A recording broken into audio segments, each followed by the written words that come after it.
Before we get started with our workshop, I would just like to say a little bit about the Illinois Deaths in Custody Project and Uptown People's Law Center. Approximately 80 to 100 people die in custody in Illinois every year. And the mission of Illinois Deaths in Custody Project, or IDCP, is to expose these unexplained, uninvestigated, and often avoidable deaths that are happening throughout Illinois. Aside from events like tonight, IDCP acts as an interactive website that serves as both exhibit and memorial to archive, highlight, and mourn the deaths of all people in custody in Illinois. We are partnering with the Uptown People's Law Center, or UPLC, because of their dedication to prisoners' rights, just one facet of the work that they do, raising awareness, educating, and providing legal aid to residents statewide. UPLC started in 1975 by former coal miners and their widows in an effort to secure black lung benefits for disabled coal miners. But over the years, UPLC has refined and sharpened its legal practice to reflect the changing times and the evolving legal needs of the people of Uptown and expanded throughout the state.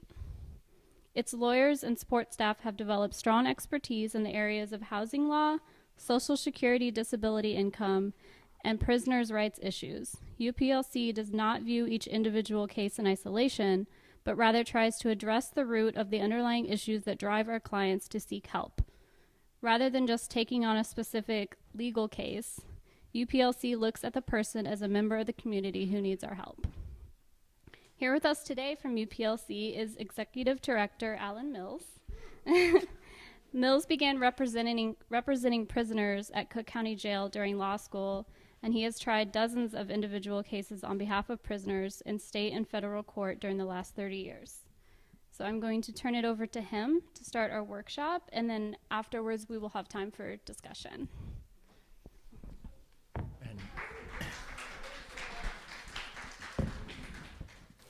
Thank you, and you should feel free to ask questions anytime as we go along.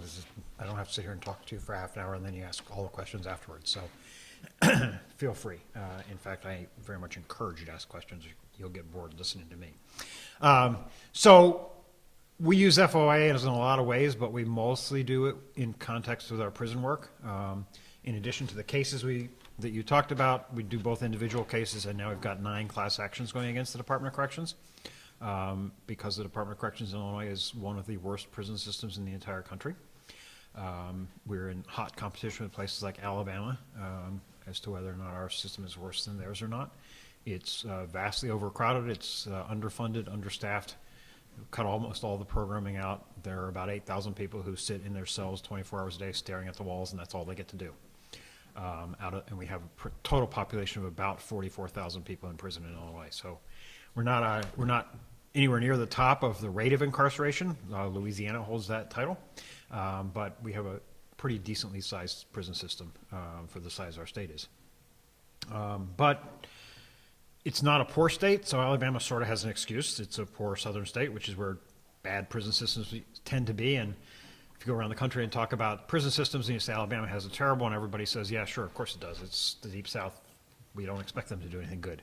But then you tell them Illinois is like next in line, and they're like, that can't possibly be true. This is a nice blue state, democratic, historically, fairly well off, industrial state. And why do we have such a terrible prison system? Because there's no public accountability for what goes on. Nobody cares about prisoners. And there haven't been lawyers like me for the last 40 years suing the state of Illinois, frankly, to insist that they comply with the Constitution. So the legislature over the last 40 years has gotten away with passing, on the one hand, a bunch of laws saying more and more people go to prison for longer and longer term, and at the same time, not keeping up the budget with the increase in population. And that's become particularly acute over the last 4 or so years, where up until the last year, our prison population went up about 10%, just in that very brief time period. But the budget went down about 10%. So the Department of Corrections was asked to do a whole lot more with a whole lot less, which is a recipe for disaster. So we have a really bad prison system. So one of our goals is to sue them and try to bring them into compliance. But we view a very important part of our mission is to make sure that we as lawyers can act as a voice to magnify what goes on inside to the outside. One of the nifty things about having a law license is I can get into a prison and talk to people. If you go knock on a door of State Fellow and say, I'd like to go in and meet people, they'll tell you to go away, unless you're on somebody's visiting list, which takes a whole process to get through. With my law license, I have the right to walk in and talk to any of my clients that I want to at any time. And I do that, and we think it's very important to tell their stories to the world so that people do know both what's going on in the system, but maybe even more importantly, that these are real, living, breathing human beings in there, not monsters like you wouldn't think if you just listen to the media. So FOIAs are an important part of that. That's how we can get information, not from our clients, obviously, not from the people who live in the prison system, but from the system itself. So that's what I'm going to mostly focus my talk on today is the prisons, but you can use the same sort of thing for any public entity, and we'll talk about that in a minute. But we've also used it for like economic development stuff, displacement in Uptown. That's one of the big things we fight about is trying to maintain affordable housing in Uptown.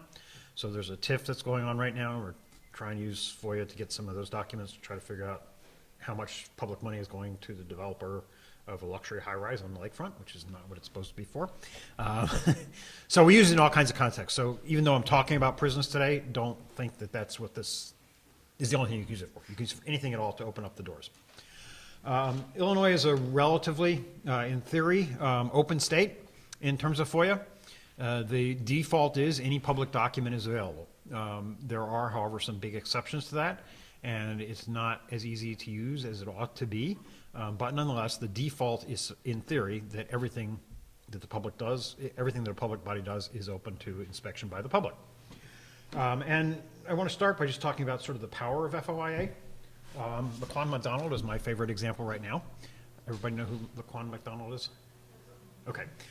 So this video hit the airwaves not until after the mayoral election, but nonetheless is broadcast all over the place, showing this young man being murdered by the police. That didn't just happen by mistake. An independent journalist filed an FOIA shortly after the shooting and went to court to enforce that FOIA because the city refused to release the document. And it wasn't until the day before the court was going to rule that they had to release the document that they finally, or after the court ruled they had to release the document, but before the court ordered them to actually do so, that they finally released it to the public, and that's when it made headlines, and from that a whole movement came. There was hundreds of people, thousands of people in the street, but all that started with an FOIA. So it's a very important tool to pry open the doors of things they don't want you to see. A second example, also to do with the police. Anybody know what the stingrays are? You do, okay. So, right. So, it's a couple of years ago, somebody came to me saying, you know, I'm pretty sure the Chicago Police Department has this technology where they can listen to anybody's cell phone at any time. And I'm like, that can't be true. You've been reading too many science fiction movies. Hence the tinfoil hat. I figured this guy's another crazy guy, but he's not. He is a computer geek, and he had done his research on the internet and seen that there was this company that made this stuff and couldn't believe Chicago wasn't doing it. He filed an FOIA, and the city had just ignored it, hadn't even answered it at all. Hadn't refused to answer it, just completely ignored it. So he was looking for a lawyer, and I said, I'm a lawyer. And lo and behold, there was, in fact, such documents, and they got first the purchase orders for them. And then they started digging in a little deeper and trying to get the rules and regulations as to how they were used and where they had been used and the records of when they had been deployed. This is a picture of what one of these stingrays looks like. It is literally a fake cell phone tower, so that when you're using a cell phone within its radius, then your cell phone automatically connects to this tower and it captures it rather than actually broadcast it anywhere. So it captures all the data you're using. It doesn't get the actual conversation, but it gets all the data that goes out with who you're calling, how long the call lasts, that kind of thing. So they can put together a huge amount of information about anybody in any protest. And originally they developed this technology for like drug dealers and all that, but actually City of Chicago, it turns out, is using it mostly to monitor protests and identify the people who are at those protests using their cell phone data. So as a result of that, it got some press, and people started complaining to their legislatures, and again, the legislature has now passed a law limiting when stingrays can be used. So it went from this guy who I thought was like one of these tinfoil weirdos, but he ended up filing an FOIA request, and it was all there, and everything he said was true, and now we have a law. So it really, and this was a program that when the Chicago police buy this technology, they're actually required as part of the contract to deny that they use it. Um, so if you just ask the police department, do you have this thing, they would answer no, as they were required to under the law. But under the FOIA, they started producing these documents. So that's how we got the actual documents and blew the whole thing up. So it's a really powerful tool that isn't used as much as it should. It's the way to pry open the public bodies to the public. Because after all, we are paying all those people, and they're still, the only power they have is the power that we voluntarily give them. So it's important that we know what they're doing in our name. I think that's really important. So what can you ask for under a FOIA? Any document that's maintained by a public agency is by default, as I said, open. There's no requirement that you know what the name of that document is. There's no requirement that you know where it's stored. If you talked about the deaths in custody, so you can just send in a letter saying, send me all the data on deaths in custody, all the documents you have on deaths in custody. You don't have to say, I want form A, B, C, D. There's no such requirement. So it's a really broadly worded statute. Now, of course, there's a big fight then as to whether or not they will pretend not to understand what you're asking for. So to the extent you can do some research about what sorts of documents ought to exist, you're much more likely to actually get useful stuff out of it. But there's no such requirement. You can just go in and ask for what you really want in plain old English, and they're supposed to give it to you. So then the question has become, what's a public agency? And the answer is any unit of local government, the state, school boards, any city in the city of Chicago, the Water Reclamation District. There are hundreds and hundreds and hundreds of public bodies in the state of Illinois. All of them are subject to the FOIA. Individual office holders are not. So if you want to find out what an alderman is doing, for example, if you want to get copies of the alderman's email, those are public documents which you're entitled to, but you can't send the request to the alderman. You have to send it to the public body, the city of Chicago or the city council. So it's public bodies that are subject to the FOA, but when you do the public body, it includes all of their employees and agents, et cetera. So it's, again, very broad. It's just a question of targeting the right person. For a while, there was a big fight because lots of government functions these days are being privatized. So people contract with private agencies, city government contracts with all kinds of private agencies to do things that we normally think of as public responsibilities. So the parking meter people is the most obvious one in Chicago that we all have to feed all the time is our terrible parking meters, where it used to cost $0.25 for an hour. Now, $0.25 doesn't get you 5 minutes in half the city. So that's an example of a private agency that we used to have big fights about, but the legislature fixed that. So now, now all these companies that provide private contracts, their documents are obtainable under FOIA. They don't like that at all. We've started FOIAing Wexford stuff. Wexford is the company that provides medical care inside the prison. For all throughout the state of Illinois, there's one company that has it all, Wexford. We've started FOIAing their internal operating procedures. And we have a nice opinion from the Attorney General's office saying, yes, in fact, those are public documents, which we're entitled to. But we didn't get them from the Department of Corrections. So then we sued the Department of Corrections, and they said, yeah, you're right, we get them. And now we were just told, however, that Wexford is objecting itself and is going to intervene in our case to object to us getting those documents, saying that we don't have a right to their documents. So it's still being fought in the court, but the legislation itself is very clear. If it is a agency or a public body that contracts with a private entity, then the records of the private entity relating to that public service that they're providing are subject to FOIA, just like those that are kept by the agency itself. Did I see? Do you have a question? You're just thinking? No. Okay. This is only in Illinois. What I'm talking about is Illinois, right? I mean, other states, each state has its own similar statute, and the federal government has its own statute. However, I'm talking about Illinois tonight because that's the one we use all the time. So, if you're dealing with the federal government, or you're looking at some other state, find that statute, and it's likely to be similar, but everybody's different. So, when I'm talking about the state, I'm not just talking about the state of Illinois, though. Every public body in the state of Illinois is covered by it. So, everything from the local dog catcher up to the governor's office is subject to the Illinois FOIA. So this private function thing is very much a developing area of the law, and the private companies hate it, but the statute itself is very clear. But so if you get told that this is not something in our control, this is a private company, just cite the statute back and say, no, you're wrong. And I give you the citation right on this slide there. There also used to be a big fight about how you had to submit these things. The city of Chicago is famous for having a nifty little 5-part carbon form that you had to go to the office and actually fill out. Again, the legislature said, no, it doesn't have, they can have little forms for your convenience, but you don't have to use them. You can send in a handwritten letter if you'd like, and that's good enough. You can send it on toilet paper, and that's good enough. As long as they can read it, then they have to answer it.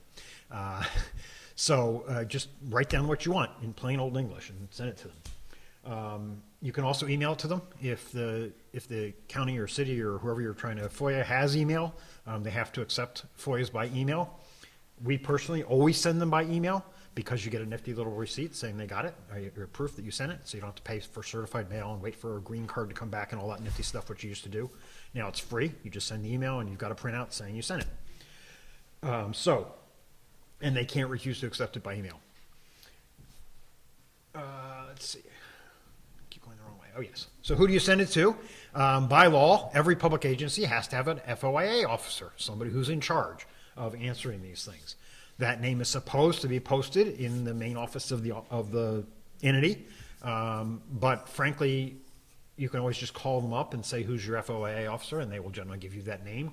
Or you can just address it to the entity's address saying FOIA, attention FOIA officer, and that should get it to them. But generally, though, they are a specific person, and generally they'll have an email address, and that's who you send it to if you can. Something else, you save a stamp, and you don't have to worry about fighting about whether or not it got lost in the mail or not. Because back when we used to do these things by mail, that was always the first line of defense that they had, was we never got it.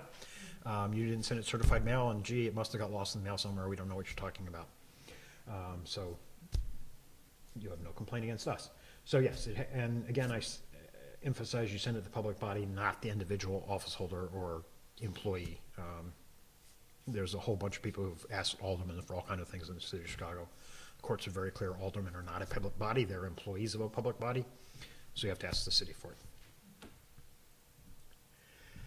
So while in general, public documents are public, there are a whole lot of exceptions in the Illinois statute. The one that the Department of Corrections loves to use is this one, which just says anything that affects the safety and security of correctional institutions or detention facilities is exempt. They tend to give that a very broad reading, at least they used to. They seem to be loosening up these days some. Their position was essentially anything that we do is related to security and therefore would jeopardize it. That's pretty clearly been rejected by the courts. So don't just accept that. They're supposed to have to show exactly how it would impact the safety and security of the prisons. And most of it's just ridiculous. I mean, for your death project, for example, no way in the world can how somebody died affect the safety and security of the institution. Now, we have asked, for example, for video recordings of some events. There they have a slightly better argument. There, their argument is if we gave you the video recordings, you or a prisoner could figure out where the coverage is and where the blind spots are. And that's something we don't want prisoners to know, is where the blind spots are, because that's where they'll go and violate the rules if they know where the blind spots are. So I fought that out, and sometimes won and sometimes lost. Generally, the prisoners know exactly where the blind spots are, and they don't need anybody to tell them where they are.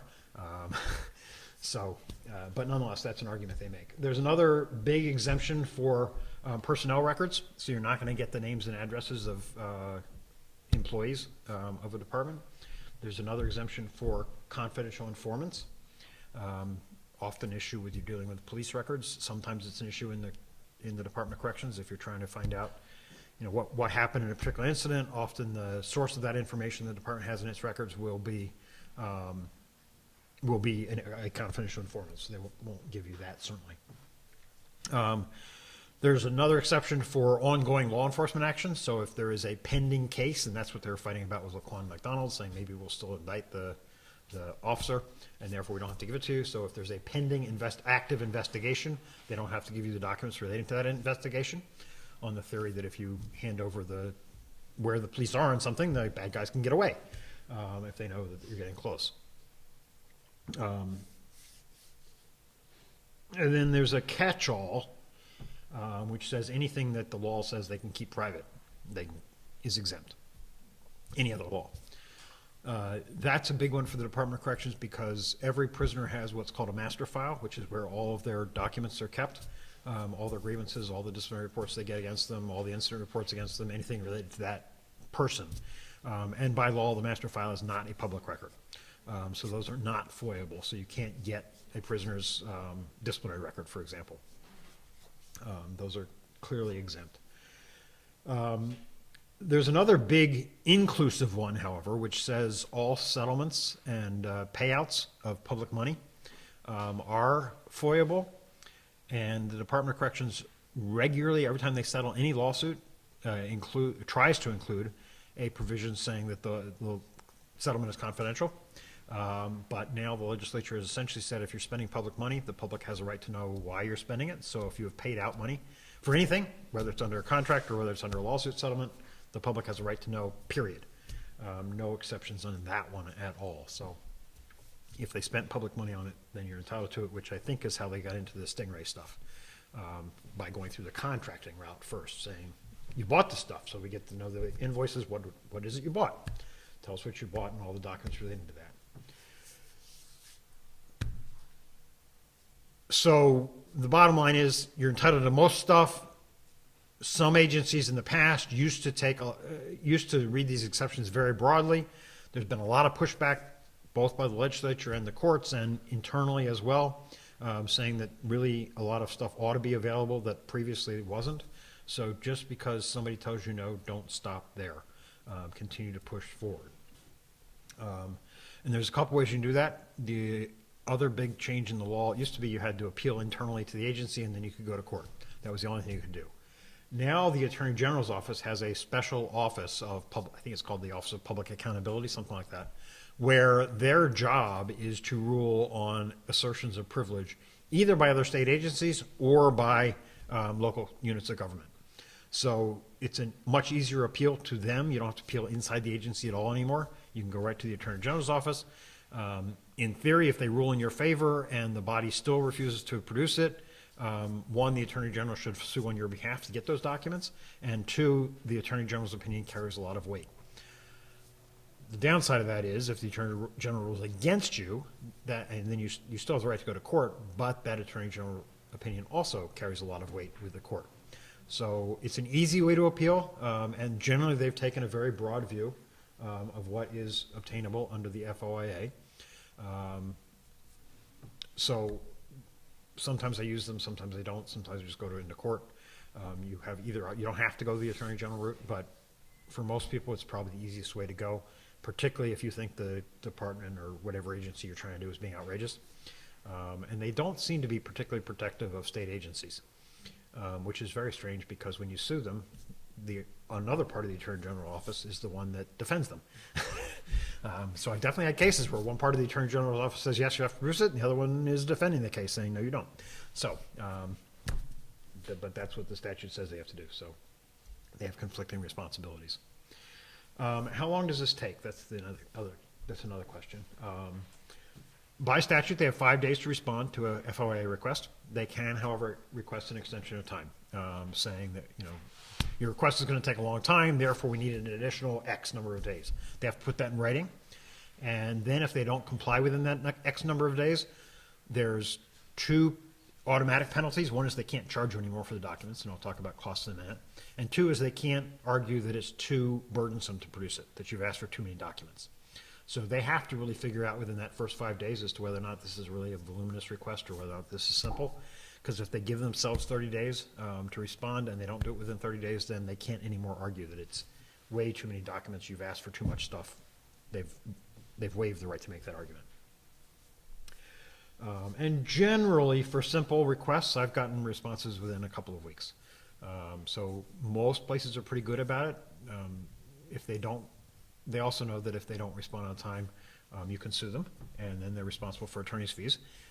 So they really have an incentive to answer right away. There's also, in theory, a civil fine that the courts can impose on them, $1,500 per request that they don't answer on time.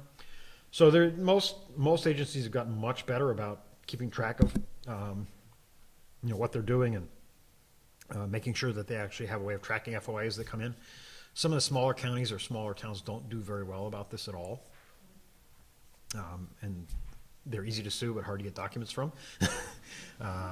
There's not, some of these little towns, so the town of Cairo, which is in deep, deep southern Illinois, is a very small operation. Nothing is computerized. I don't think they even have a website, or if they do, it's a static website, doesn't have anything on it. So they probably have one clerk that deals with all the correspondence that comes in, and they just don't really get FOA, that they got to put that as a priority and work on it. So don't be surprised if you're dealing with somebody small that you don't get it in the 5 days. But big agencies now have figured out that they have to have somebody on top of their mail coming in. It's 5 business days, by the way, not just 5 calendar days, 5 business days. Let's see, what else do I have? Costs.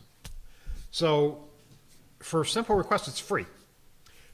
First of all, if the records are electronic, which more and more records are, they have to give it to you in electronic format. They should give it to you in the format you ask for it in, even if that's not the native format they're in, unless it's really complicated to transfer it from one format to another. So if they have the data in a spreadsheet, something I know you've seen and we've seen is they will print that spreadsheet out and then scan it in and give you a useless spreadsheet that you can't manipulate anymore, so you have to re-enter all the data. That is not legal. They do it all the time, but it's not legal. If it's kept originally in a database, they have to give you it in a database form. If it's on a spreadsheet, they've got to give you an electronic copy of the spreadsheet. You can ask for it on paper, and you have the right to have it on paper, but they don't have the right to decide, we're only going to give you paper. You got to re-enter all that data. For the obvious reason that why should the public have to type in stuff that's already electronic in the first place? It makes it much more difficult to sort and search and all those kinds of things. So that's the law. It's also cheaper, because if the documents are electronic in the first place, all they can charge you for is the cost of the CD to burn them on, which is what, 2 cents now, a CD? So they don't bother to charge you at all. If it's paper, they have the right to charge you for actual physical copies. As it says here, 50 pages are free, so most requests are under that 50 pages. If you're asking for a lot more, then they can start charging you per page. Even then, there's an exception that if you can show you're asking for these documents as part of the public interest rather than just for your own private use, they're supposed to waive that fee. So if you're doing a study for the school, then that certainly counts. If the purpose is to publish it and let the world know what's going on, then that's considered a public purpose. Anything that like that. So we always say our work is for a public purpose, because our purpose is to let the public know what's going on inside a prison. We generally win that argument. And generally they don't want to fight about it, because if they lose, then they have to pay our attorney's fees. So the costs have come way down. It used to be, it was probably 5 years ago, I asked for somebody's records from the Prisoner Review Board, which is like our parole board, and it was 500 pages, and they said that I was welcome to them, but it would cost us $500, $1 per page. And we thought that was the most outrageous charge in the world. There's nobody who charges $1 a page to copy anything anymore. And the statute's very specific. They can't charge you for searching for the documents. They can't charge you for going through the documents to make sure there's nothing exempt in them. They can only charge you their actual copying and mailing costs. So once we sued them and asked them how they could justify $1 a page, they said, well, first of all, the only person in our office who's available to do the actual copying is our lawyer, who happens to be the highest paid person in the office. So he's charging you $100 an hour to make these copies, and we've timed him, and he can only make, whatever it is, one every 30 seconds or something like that. And second of all, they were calculating at that time 35 cents per page to mail, meaning that they were going to put each of those 500 pages in a separate envelope and mail us each one separately, instead of putting them in a nice little flat rate box and mailing the whole thing for $5 or whatever a flat rate envelope was at the time. So the court said quite obviously that's absurd. It doesn't matter if he happens to be the highest paid person in the office. What you're really charging him for is reviewing those documents, and that's explicitly excluded by the statute. And nobody in the world mails every single page in a separate envelope. Why? No rational person would do that. So you're allowed to charge them the $5 to mail the whole batch, and you're allowed to charge them $5 to copy the whole batch. So yes, It's $10, not $500, for which we got, $3,000 in attorney's fees. So they don't do that anymore. So, but an awful lot of records are now electronic. The other big exception to FOIA is anything that's on the body's website. They can just tell you copy it off the website. They don't have to go through the process of making new copies for you and send it. So what you're seeing now, which is I think a really good impact of this, is lots of cities, including Chicago, are putting more and more stuff on their websites that you can just get. Not everything by any means, but stuff that they're regularly asked for copies of, they just put on the website. So it's actually very useful to start making a lot of requests of people because the more requests they get, the more incentive they have just to throw stuff up on the web, so nobody has to ask for anything anymore. The Department of Corrections now has its annual report on the website, its quarterly reports on the website, a report on parole on the website, or early release on the website. So it's got a bunch of reports that they never used to have any of on the website. And I'm sure that's because they got a lot of requests, particularly from the press, for this stuff. So that's all I have in terms of remarks. I don't think I've left any big stuff out, but I know you have questions because that was really quick and a lot of information, so you can't possibly absorb it all at once.